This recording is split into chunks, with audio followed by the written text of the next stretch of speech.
2012 সালে 17 এপ্রিল নিখোঁজ হন বিএনপি নেতা ইলিয়াস আলী। তাকে কে গুম করেছে, কি পরিণতি হয়েছে তা নিয়ে এত বছর সবাই ছিল অন্ধকারে। বিএনপি নেতা ইলিয়াস আলী গুম হয়েছিলেন আওয়ামী লীগ সরকারের আমলে। সরকার পতনের পর কুখ্যাত আয়না ঘর থেকে শেখ হাসিনার পদত্যাগের পর থেকে দেশ জুড়ে যে অস্থিরতা বিরাজ করছে, এটার শেষ কোথায় আমরা জানি না। ইউনূস এবং সমন্বয়কদের ভিতরেও কিন্তু ঝামেলা চলছে। ইউনূস থাকবে কি থাকবে না এটারও কোনো গ্যারান্টি নেই। মূল কথা, আমাদের দেশ এমন একটা দিকে যাচ্ছে যেটা আমাদের কল্পনার বাইরে। এক্স্যাক্টলি কি হতে যাচ্ছে প্রতিদিনকার আপডেট নিয়ে আমরা হাজির হয়েছি, তো দেখতে থাকুন ভিডিওটি। আওয়ামী লীগ সরকারের আমলে কেবল ভিন্ন মত দমনে লক্ষ্মীপুরে গুম করা হয় প্রায় ডজন খানেক বিএনপি নেতাকে। তাদের ভাগ্যে কি ঘটেছে সেটা কারো জানা নেই। পরিবারের সদস্যরা আশায় বুক বেঁধে আছেন জীবিত ফিরবে তাদের স্বজন। অনুসন্ধান বলছে এসব গুমের নেতৃত্বে ছিলেন নারায়ণগঞ্জের 7 খুনের ঘটনায় জড়িত র্যাব কর্মকর্তা তারেক সাইদ। লক্ষ্মীপুর থেকে ফিরে বিস্তারিত জানাচ্ছেন সহকর্মী আশিক মাহমুদ, ছবি তুলেছেন নির্মল চন্দ্র। বাটার ও ভিটামিন ই সমৃদ্ধ lily glam beauty soap. Lily, always beautiful. দেশের দক্ষিণ পূর্বাঞ্চলের জেলা লক্ষ্মীপুর। 2014 সালের জাতীয় নির্বাচনের আগে এই জেলার বেশ কয়েকজন বিএনপি নেতাকে গুম করা হয়। কয়েকজনের মরদেহ পরবর্তীতে খালে বিলে রাস্তার ধারে পাওয়া গেলেও অনেকের হদিস মেলেনি এখনো। তাদের একজন ওমর ফারুক। 2014 সালের 4 ফেব্রুয়ারি চট্টগ্রামের পতেঙ্গা থেকে আইন শৃঙ্খলা বাহিনী পরিচয়ে তুলে নেওয়া হয় তাকে। এরপর পেরিয়ে গেছে 11 বছর। ওমর ফারুকের ভাগ্যে কি ঘটেছে জানা নেই কারো। কাঁদতে কাঁদতে চোখের পানি শুকিয়ে গেছে স্ত্রী পারভিন আক্তারের। আমার স্বামী কি বেঁচে আছে না মারা গেছে আমি এখনো জানি না, তবে আমার বিশ্বাস আছে আমি পাবো। এই ঘটনার কিছুদিন আগে সরকার বিরোধী আন্দোলনের মিছিলে গুলি করে র্যাব।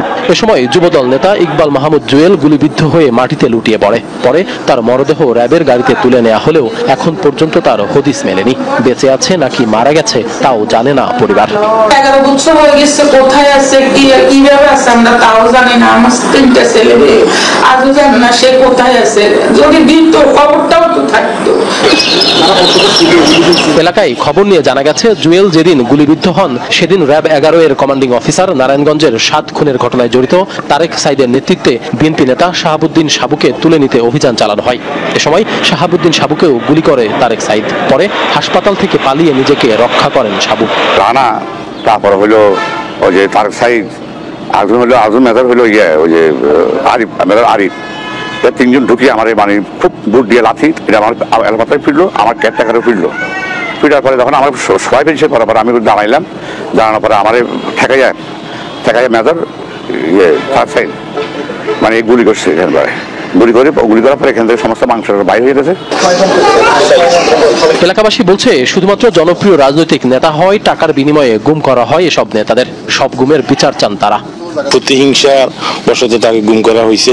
লুটপাট এবং অপরাধীদের মানে এটা বাধা হয়ে দাঁড়াবে, এই জন্য এদেরকে বাংলাদেশে গুমের ঘটনা তদন্তে এই প্রথম একটি কমিশন গঠন করেছে অন্তর্বর্তী সরকার। এই কমিশনের সদস্য মানবাধিকার কর্মী নূর খান লিটন জানিয়েছেন, প্রতিটি গুমের ঘটনা সঠিক তদন্ত করে জড়িতদের শাস্তি নিশ্চিত করতে তারা বদ্ধপরিকর। দেশবাসী এবং পরিবারগুলি যেমন উদ্গ্রীব, এটার বিচার হোক, দোষীদের চিহ্নিত করা হোক, অপরাধীরা ওই ব্যক্তিকে কি অবস্থায় রেখেছে বা হত্যা করে থাকলে কোথায় নিয়ে লাশটা ফেলেছে। আমি নিশ্চিত ওই অপরাধীরা যদি বেঁচে থাকে, একজন ব্যক্তি তো আর অপরাধ করেনি, টিম করেছে, সে টিম কেউ না কেউ তো নিশ্চয়ই বেঁচে আছে। অনুসন্ধানে অপরাধী চিহ্নিত করার ক্ষেত্রে কোনো ধরনের আমাদের ভিতরে দোদুল্যমানতা থাকবে না। 2014 সালের জাতীয় নির্বাচনের আগে শুধুমাত্র ভিন্ন রাজনৈতিক মতাদর্শের কারণে এই লক্ষ্মীপুর থেকে অসংখ্য মানুষকে গুম করা হয়। এদের মধ্যে কয়েকজনের মরদেহ বিভিন্ন সময়ে পাওয়া গেছে, তবে এখনো নিখোঁজ রয়েছে বেশ কয়েকজন। তাদের ভাগ্যে ঠিক কি ঘটেছে, তারা বেঁচে আছে না মরে গেছে তাও জানা নেই কারো। তবে শেখ হাসিনা সরকারের পতনের পর আশায় বুক বেঁধেছে পরিবারের সদস্যরা। তাদের দাবি সুস্থ শরীরে ফিরিয়ে দেওয়া হোক তাদের স্বজন। 2012 সালের 17 এপ্রিল নিখোঁজ হন বিএনপি নেতা ইলিয়াস আলী। তাকে কে গুম করেছে, কি পরিণতি হয়েছে তা নিয়ে এত বছর সবাই ছিল অন্ধকারে।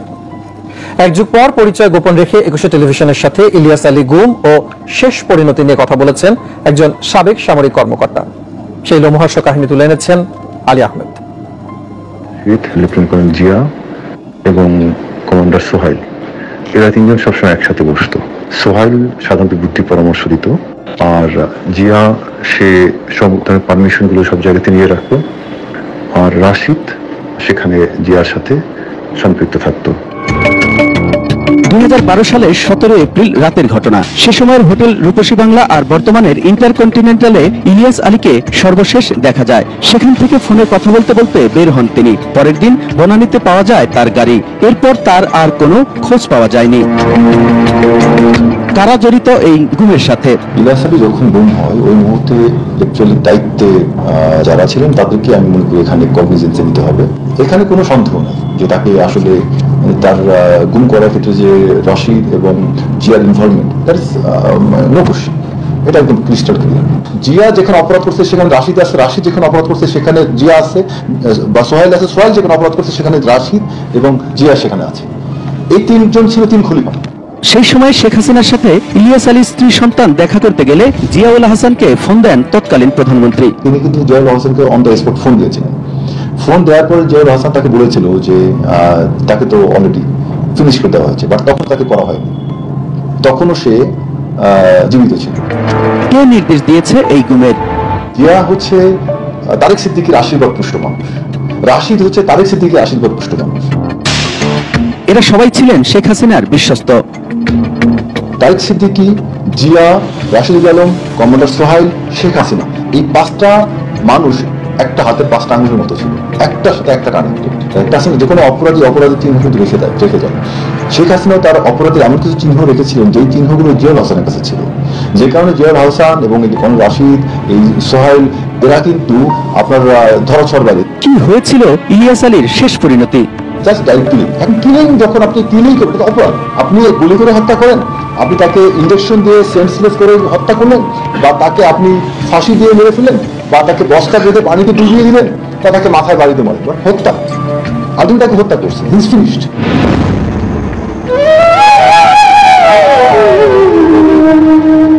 শুধু একজন ইলিয়াস আলীর কথা তুলে ধরলাম, এরকম আরো অনেক ইলিয়াস আলীর পরিবারে এখনো চলছে কান্নার রোল। এই ভিডিওটি আপনাদের কিরকম লাগলো এবং দেশের বর্তমান সময়ে যে পরিস্থিতি, এটা কোন দিকে যাচ্ছে এবং এটার পরিত্রাণের উপায় বা কি, এটা নিয়ে একটা কমেন্ট করে দেন এবং নির্দিষ্ট সব টপিকস জানার জন্য ফিল্ম স্পেয়ার সঙ্গেই থাকুন।